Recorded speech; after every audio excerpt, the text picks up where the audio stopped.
Another week, another batch of all new offerings from the comic book studios, all vying for my discriminating dollar. And I know on this channel I spent quite a bit of time talking about DC Comics and chronicling their continued explosion that a lot of people have accused me of being a bit of a Marvel shill. Well, it shows that you know because I have plenty to say about Marvel and the so-called House of Ideas. And what better place to start than the latest issue of Amazing Spider-Man, number 88, written by Zeb Wells, art by Mike Dowling. So I picked this book because I think it encapsulates a few of Marvel's problems. Let's just get into it. So we are neck deep in the Spider-Man Beyond era. For those of you who don't know, that's Peter Parker has been mortally injured and he's basically in a comatose in a hospital room. And Ben Reilly, Peter Parker's clone, has taken up the mantle of Spider-Man, but not quite as just taking over while Peter's out. See, he's been hired by the Beyond Corporation, this kind of evil, enigmatic corporation in the Marvel Universe who has taken the name Spider-Man, trademarked it, put a bunch of money and sponsors behind Ben Reilly, and launched him out into the world as this corporate superhero type. So that's the more or less of the Spider-Man Beyond era. So this issue even introduces us to a new character, the Goblin Queen, who we'll get into pretty soon. So, quick recap of where we are. Spider-Man just got off the tails of a royal butt kicking by Dr. Octopus, and his girlfriend has gotten sensitive information about the Beyond Corporation.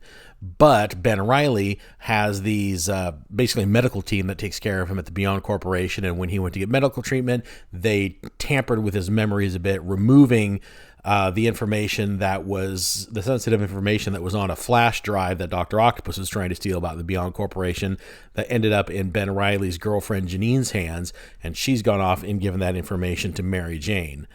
So here's where the issue picks off. We have one of Spider-Man's bosses is kind of doing the rounds, talking to everybody, explaining what's happened over the last issue or so, and Ben Reilly's completely in the dark because his memories have been tampered with.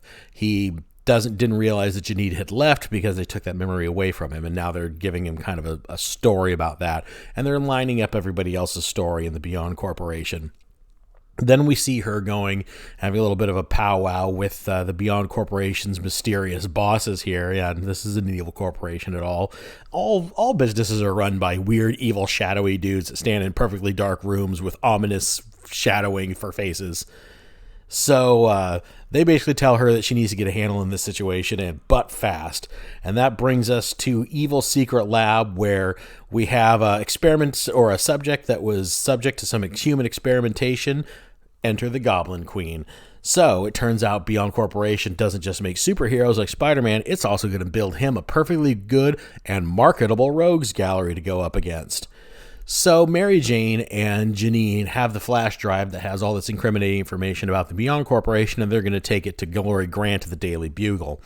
So that comes about the time when the Goblin Queen tracks him down, has a good old-fashioned ambush. Spider-Man shows up, starts having the big superhero fight scene. He gets Janine, his girlfriend, and swings out of there, leaving MJ alone with the Goblin Queen, because apparently, as we're slowly learning, all these little memory wipes they keep doing to Ben Reilly, they've taken it a bit off the top. And so while he might forget things like, oh, I forgot the Beyond Corporation is this evil conglomerate that's planning a world domination, he's also forgetting things like, with great power comes great what now? So he's not quite as good a Spider-Man anymore, and he's definitely not the Spider-Man Peter was. So that's pretty much it. That is this issue of Amazing Spider-Man number 88. So it's a perfectly fine story, but if I were to describe not only this issue, but this run of Amazing Spider-Man in one word, it would be frustrating. And the reason it's frustrating is, well, it's many, but we're going to get into a couple of them. And I think I chose this book because I think it encapsulates a bit of Marvel's problem overall. Because you see, DC Comics is kind of weak sauce right now. They're definitely given into a style of storytelling and writing, which I can really only describe as seeking clicks. Basically, clickbait comic books. That's all DC Comics is. Who's coming out as what this week? Which characters are going to die that you know aren't going to stay dead, like all of them, killing off the entire Justice League. But Spider-Man and Marvel as a whole is at a different spot. You see, I would think that seeing that the comic book market is so weak right now, or so vulnerable right now. DC Comics having its problems. Image Comics is embroiled in a union dispute of all things. You would think that this would be time for Marvel to circle the wagons, get its best creators on its best books, and start launching some quality content. And I'm not even saying that this book isn't well put together, but as you notice, as I was kind of flipping through my little recap of Spider-Man, I was using images from different books. These are all images from the last few months of Spider-Man comic books. And do you see how they're vastly different? I'm not going to say that one artist is good or one artist is bad, but they're all very different.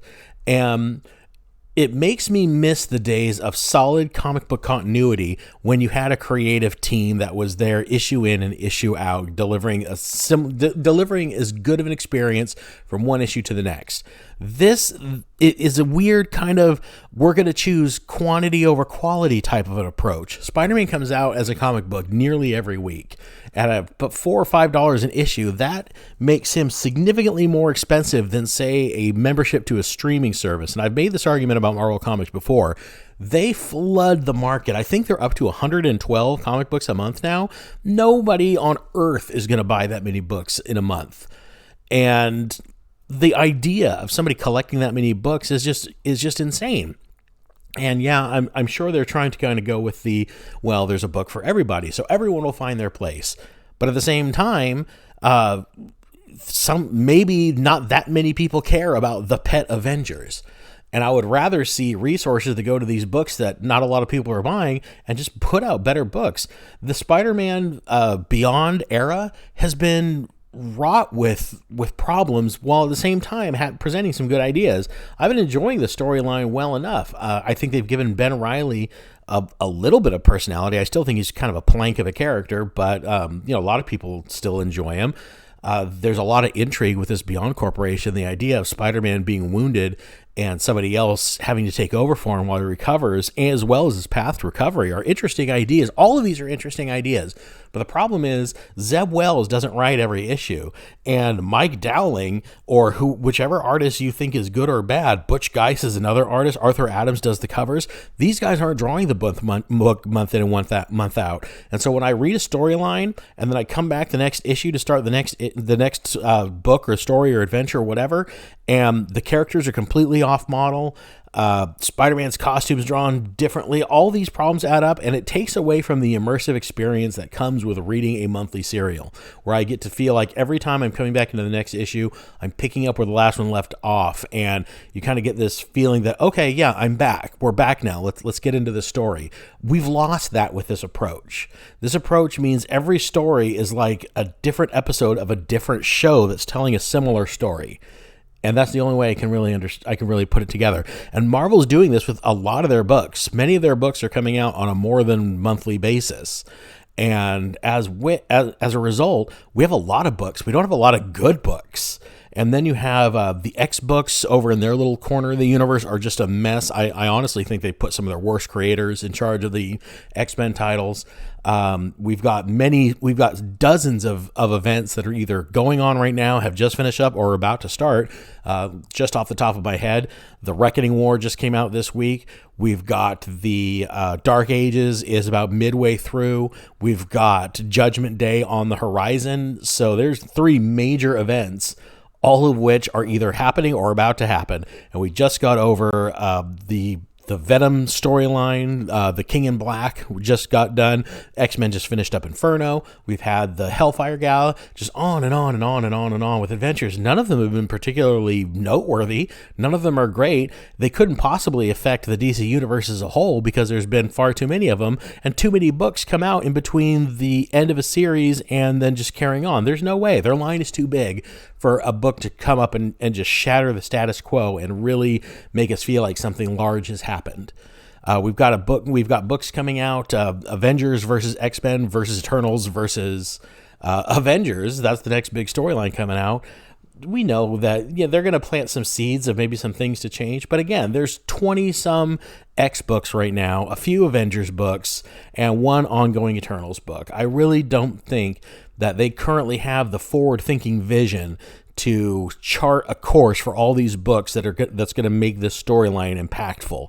Same thing with this Dark Ages book. I've been enjoying the Dark Ages, but at the same time, they've killed off 2/3 of their universe in it. We know that something either is going to be taking place on a different Earth, or something's going to happen to retcon this entire thing out of existence. And it's not tying into the other issues. It'd be one thing if Dark Ages came out, the lights went off across the Earth, and now for the months that the Dark Ages book is going on, all these books are taking place on the Dark Earth. Then it feels like I have a line-wide activity or event. But you can't do that with 112 comic books a month. So anyway, that's kind of volume 1 of my problem with the Marvel Universe. And I did feel that this Spider-Man current issue and story arc really reflects it well. So what do you guys think? Are you enjoying the Spider-Man Beyond era? How many Marvel books do you think you pick up in a month? Because I know at their current cover price, I know for a fact that I am having to sacrifice one comic to buy another, and chances are that book that I'm deciding not to buy is a Marvel book. So I think this approach is shooting them in the foot more than it helps them. But that's my opinion. Let's talk about it in the comments below. While you're down there, please do me a favor. Hit like the video, subscribe to the channel. I'd love to have you here as a subscriber. Share this video with your friends. It really helps this channel grow, and I really appreciate it. And I'm going to leave it there. I will talk to you on the next video. Bye.